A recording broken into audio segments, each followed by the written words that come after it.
നിമിഷങ്ങളിലൂടെ നമ്മൾ കടന്നു പോകുന്നത്. അതെ, നമുക്ക് ഇതിറങ്ങി ലാലേട്ടൻ ഇവിടെ വരികയും ചെയ്തു. എങ്ങനെയാണ് ഈ സന്തോഷത്തെ കാണുന്നത്? ഭയങ്കര സന്തോഷമല്ലേ. ലാലേട്ടൻ്റെ ബർത്ത്ഡേക്ക് വന്ന ദൃശ്യം 3, ആന്നി പെരുമ്പാവൂരിൻ്റെ ഫ്രാഞ്ചൈസി പടം എല്ലാം കൊണ്ടും ഭയങ്കര ഹിറ്റാണ്. 4 ഡേയ്സ് നോക്കുമ്പോൾ ഓൾമോസ്റ്റ് എല്ലാ ഷോയും ഫുള്ളായിരുന്നു. 14-20 ഷോ ഫുള്ളായിരുന്നു. അത് ഇപ്പോൾ ഇത് നല്ല രീതിയിൽ പോവാം. നല്ല ഫാമിലി ഓഡിയൻസാണ്. ലാലേട്ടൻ്റെ ചെങ്കോട്ട എന്നാണ് ഇപ്പോൾ കവിത തിയേറ്റർ അറിയപ്പെടുന്നത്. അപ്പോൾ ഫാൻസുകാർ അത്ര വിളങ്ങി പറയുന്നത്. ഇപ്പോൾ ഇന്നലെ ഞായറാഴ്ച ദിവസം ഇവിടെ വണ്ടി വയ്ക്കാൻ പോലും സ്ഥലമില്ലായിരുന്നു. ഞായറാഴ്ച ഇപ്പോൾ അത് എല്ലാ ഷോയും ഫുള്ളായി കഴിഞ്ഞാൽ പിന്നെ എന്ത് ചെയ്യാൻ പറ്റും? ഇത് 5 ഷോ അല്ലേ ഉടനെ. അത് ലാലേട്ടൻ്റെ ചെങ്കോട്ട എന്ന് പറഞ്ഞാൽ ലാലേട്ടൻ ആന്നി പെരുമ്പാവൂർ പിടിക്കുന്നതുകൊണ്ട് മോഹൻലാലിൻ്റെ സിനിമകൾ മുഴുവൻ എനിക്ക് കിട്ടുന്നുണ്ട്, നമ്മുടെ തിയേറ്ററിൽ കളിക്കുന്നുണ്ട്. അത് ആശീർവാദിൻ്റെ സിനിമ ആയതുകൊണ്ടും ലാലേട്ടൻ്റെ പടങ്ങൾക്ക് നല്ലൊരു കളക്ഷനാണ് തിയേറ്ററിലുള്ളത്. അതായത് പണ്ട് നമ്മൾ അദ്ദേഹത്തിൻ്റെ പണ്ടത്തെ ആരാധകർ പോലും അതായത് ഈ തിയേറ്ററിൽ നിന്ന് കാണുമ്പോൾ കിട്ടുന്ന ഒരു എക്സ്പീരിയൻസിനെ കുറിച്ച് പറയാറുണ്ട്. അപ്പോൾ ആ ഒരു വൈബാണ് എല്ലാവരും നോക്കുന്നത്. അപ്പോൾ അദ്ദേഹം ഇവിടെ വരുന്ന ബർത്ത്ഡേക്ക് ദിവസം ഇവിടെ വരികയും ചെയ്തു. അപ്പോൾ ആ മൊമെൻ്റൊക്കെ എങ്ങനെ ഉണ്ടായിരുന്നു? ഇവിടെ ഭയങ്കര ക്രൗഡായിരുന്നു. ഭയങ്കര ക്രൗഡായിരുന്നു, ഭയങ്കര ജനങ്ങളായിരുന്നു. ലാലേട്ടൻ വന്ന് നല്ല കേക്കൊക്കെ മുറിച്ച് എല്ലാവർക്കും ഹായ് ഒക്കെ പറഞ്ഞ് പടവും കണ്ടിട്ട് പോയി. ആന്നി ഉണ്ടായിരുന്നു, പിന്നെ കുറേ ആർട്ടിസ്റ്റുകളുണ്ടായിരുന്നു. ആശീർവാദിൻ്റെ എല്ലാ മെമ്പേഴ്സും ഉണ്ടാവും പടങ്ങൾ. അപ്പോൾ ഇതിൻ്റെ കളക്ഷനൊക്കെ ഇപ്പോൾ എങ്ങനെയാണ്? കളക്ഷൻ ഭയങ്കര റെക്കോർഡ് കളക്ഷനാണ് പോയിക്കൊണ്ടിരിക്കുന്നത്. ഇപ്പോൾ കണ്ടില്ലേ, പറഞ്ഞിട്ടില്ലോ 4 ഡേയ്സ്. 100 കോടി കഴിഞ്ഞു. അതെ അതെ അതെ. ഇതിപ്പോൾ 58 മണിക്കൂർ. അതെ അതെ. മറ്റേ ഇതിനു മുമ്പുള്ള മറ്റേ നമ്മുടെ എമ്പുരാന് ശേഷം ഇത്ര ഓഡിയൻസ് വരുന്ന പടം.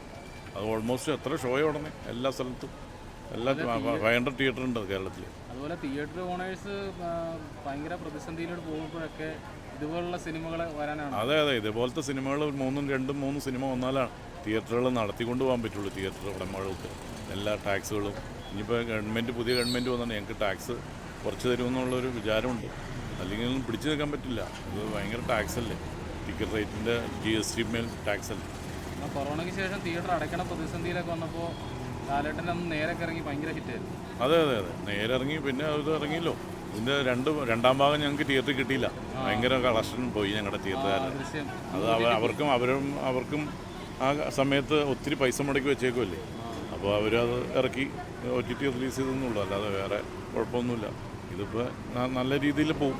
ഇനി മഴ മാറിയെന്ന് കഴിഞ്ഞാൽ നല്ല നല്ല നല്ല കളക്ഷനായിരിക്കും. നല്ല ലേഡീസ് ഇനിയും കണ്ടമാനം ആൾക്കാർ പണ്ട് 20 കൊല്ലം മുമ്പ് കണ്ടവരൊക്കെ ഇപ്പോൾ വന്നെന്നാണ് പറഞ്ഞത്. പിന്നെ റിപ്പീറ്റ് ആൾക്കാർ വന്ന് കാണുന്നുണ്ട്. റിപ്പീറ്റ് ഓഡിയൻസ് വരും. അവസാനത്തെ 20 മിനിറ്റ്സൊക്കെ ഭയങ്കര ട്വിസ്റ്റും പരിപാടിയല്ലേ. അതെല്ലാം ആൾക്കാരുടെ ഇനി ദൃശ്യം 4 വേണ്ടി വെയിറ്റ് ചെയ്യുക. ആന്നിയോട് പറയണം പടം പിടിച്ച് ഞാൻ ഉടനെ തന്നെ 3 കൊല്ലത്തിനുള്ളിൽ കൊണ്ടുവരുമായിരിക്കും, അല്ലെങ്കിൽ 2 കൊല്ലത്തിനുള്ളിൽ. ശനിയും ഞായറൊക്കെ നോക്കുവാണെങ്കിൽ ഫാമിലി ഓഡിയൻസ് കുറേ കവിത തിയേറ്ററിലുണ്ടായിരുന്നു. അപ്പോൾ ചോദിച്ചപ്പോൾ അവർ പറഞ്ഞത് ഇത്ര ആൾക്കാരുടെ കൂടിയിരുന്ന് കാണുമ്പോഴാണ് ആ ഒരു എഫക്റ്റ് കിട്ടുന്നതാണ്. അപ്പോൾ അതിപ്പോൾ ഈ കൊച്ചി നോക്കുവാണെങ്കിലും കേരളത്തിൽ തന്നെ ഏറ്റവും വലിയൊരു സീറ്റിംഗ് ഉള്ളൊരു തിയേറ്ററാണ്.